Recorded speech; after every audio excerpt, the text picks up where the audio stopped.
Hello you all, I'm BlaqueWitchYaya. Thank you so much for tuning into this video. If you guys hear extra noise, there is a beautiful storm going on outside.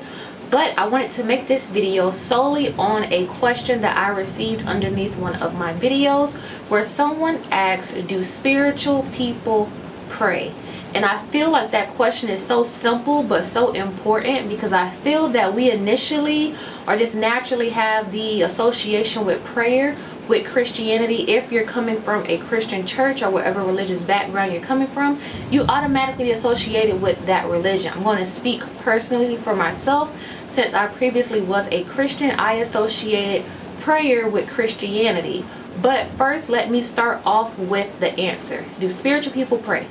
By the literal definition, yes, we do. The perfect crystal of the day would be the master of communication, which is the lapis lazuli. Anyone who participates in acting, public speaking, or passionate about communication in general needs a lapis lazuli. Known as the performer's stone, the metamorphic rock encourages honesty, clear speaking, confidence, harmony, and positive attention. And you can get your sweet talker from BlaqueWitchYaya.com.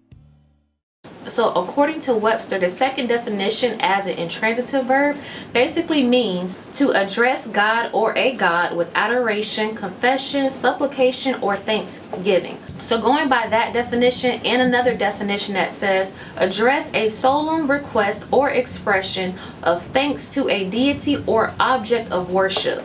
So that is a more broader definition. You can be praying to a statue, you could be praying to an orisha, you could be praying to God, you could be praying to the universe. So according to my definition, it's basically the communication that takes place with a higher power. So whether you're manifesting, whether you're thanking the universe, thanking God, thanking a deity, thanking whoever you worship, that is technically considered a prayer. Now, you may not technically hear a lot of spiritual people refer to it as a prayer, and I feel like that's just to avoid the confusion of what they're doing with Christianity being specific, just because it's associated with Christianity, especially if you're coming for that background. So just to give an example of what I think of when I think of prayer and why I technically don't use it that often, just because of the word and my history with it. For the church I was going to when I was a Christian, like they would make people kneel down and they'll be like, Jesus, Jesus, Jesus, Jesus, Jesus, Jesus, Jesus, Jesus, like saying Jesus a whole bunch of times, or they'll be like, oh Lord, and please. Like that's what I naturally thought of prayer, like just begging and pleading for something to happen. So that I had to get rid of that association, just knowing that that was associated with your background Christianity. Now prayer is just considered a communication between you and a higher power, whether it's a God, a deity, an object, the universe, whatever you decide to worship or take pleasure in talking to and communicating to and asking for things and giving thanks. That's basically the process of prayer. So for me, if you don't hear me use the word prayer and I say communicating with the higher power, having a conversation with the deity, thanking an orisha, but sometimes I may slip and say prayer just because by definition that's kind of what it is.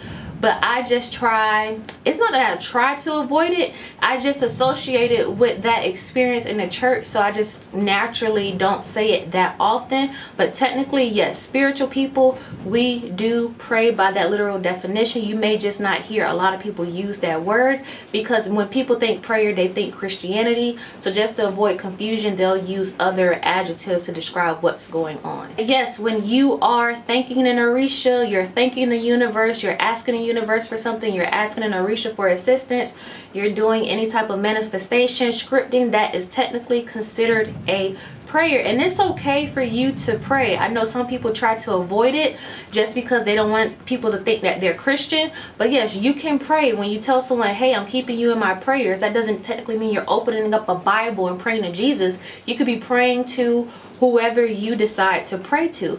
That's why also when other people use the phrase I'm praying for you, not too many people like it or really take it seriously, because you never know who people are praying to. And that's where that lesson comes from as well, because when some people say God bless you, I'm praying for you, it could be used in a sarcastic manner and they're actually wishing bad upon you. But that's just another example of how prayer can be for whoever you decide to communicate with. So don't be afraid to use the word prayer. If you know you're spiritual, you know who you praying to, that is fine. But yes, spiritual people pray. I use the term prayer. I'm gonna say a prayer for you. Oh, I'm gonna pray for this.